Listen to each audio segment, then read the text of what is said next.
Dalam waktu dekat setelah pertemuan tadi kami sudah matangkan, nanti Pak Jamintel akan melaporkan kepada Jaksa Agung, saya akan melaporkan kepada Pak Menteri.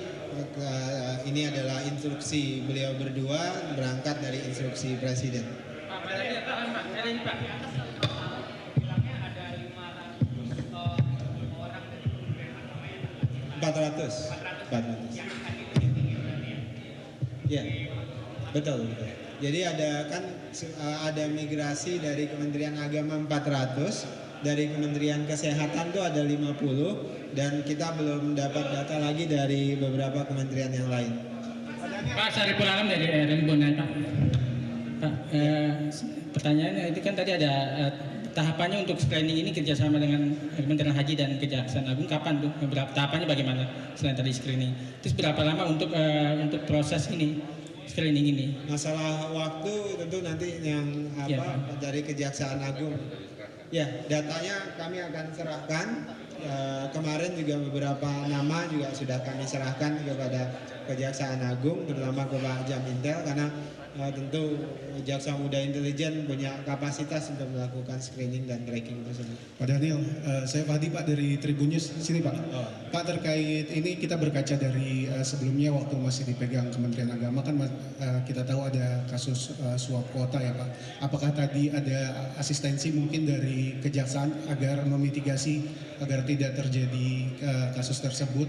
Kemudian yang kedua terkait kuota Pak, apa sudah bisa di-spill Pak untuk tahun 2026? Pertama, terkait dengan kuota, kita tetap tahun ini sekitar 221.000 jamaah haji yang akan berangkat ke Saudi Arabia. 92%-nya untuk jamaah haji reguler, 8%-nya untuk jamaah haji khusus. Artinya ada sekitar 203 untuk ribu reguler, kemudian sekitar kurang lebih 17 ribuan untuk jamaah haji khusus. Kedua, terkait dengan berangkat dari kasus selama ini, tadi ada banyak sekali masukan dari Kejaksaan Agung, dari Pak Jamintel terkait dengan proses pengawasan di pembagian kuota. Jadi harus semuanya merujuk ke undang-undang, dan kami juga tadi meminta kepada Pak Jamintel juga bukan hanya sekedar terkait dengan SDM, karena ada pergeseran aset nih Bapak Ibu sekalian, terutama di daerah, misalnya asrama haji, kemudian Pelhut, kantor urusan haji di daerah. Itu kan ada beberapa yang mengalami mangkrak begitu, ada yang pembangunannya tidak sesuai. Nanti Pak Jamintel sudah tadi meminta untuk melakukan pengawasan dan penelusuran di daerah-daerah melalui Kejati dan Kejari terkait dengan aset.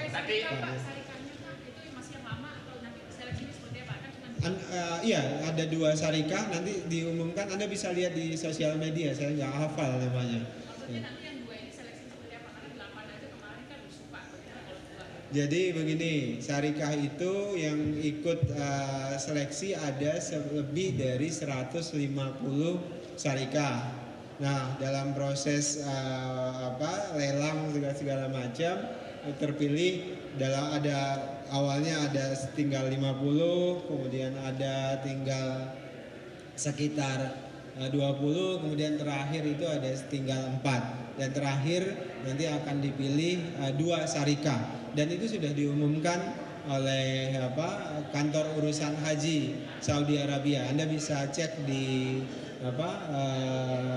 sosial media atau website dari kantor urusan haji Saudi Arabia. Bang Daniel, itu kan tadi ada beberapa efisiensi atau pengurangan. Berarti apakah sudah bisa dipastikan biaya haji 2026 lebih rendah dari 2025? Perintah Presiden begitu.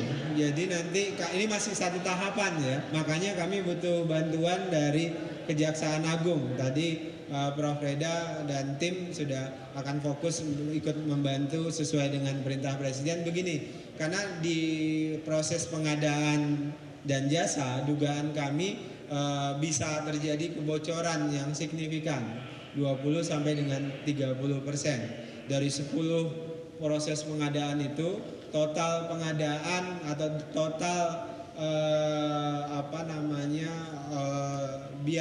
total haji yang memberangkatkan 203 orang itu ke sana itu totalnya sekitar 17 triliunan. Dan 17 triliunan itulah yang harus diawasi oleh teman-teman kejaksaan supaya kemudian tidak lagi terjadi kebocoran. Nah, dari kebocoran-kebocoran itulah harapan kami itu nanti bisa menekan biaya ongkos naik haji atau BPIH. Kenapa? Karena kalau kebocoran 20-30% dari 17 triliun itu berarti per tahun terjadi kebocoran hampir 5 triliunan. Dan itulah yang hari ini ingin kami tekan semaksimal mungkin bila perlu nol kebocoran.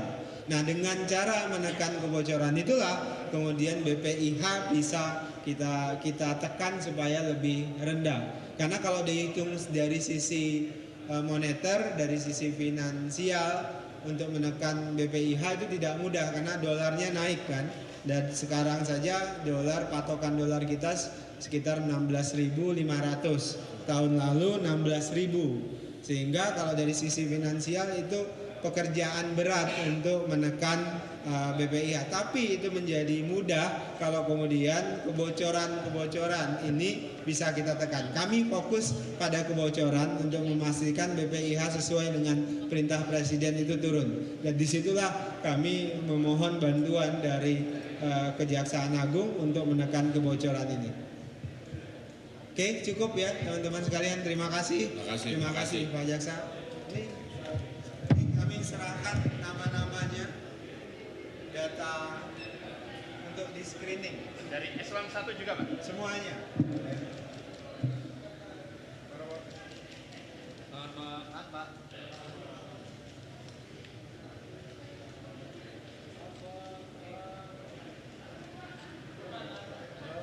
Oke. Pindahin ini ya.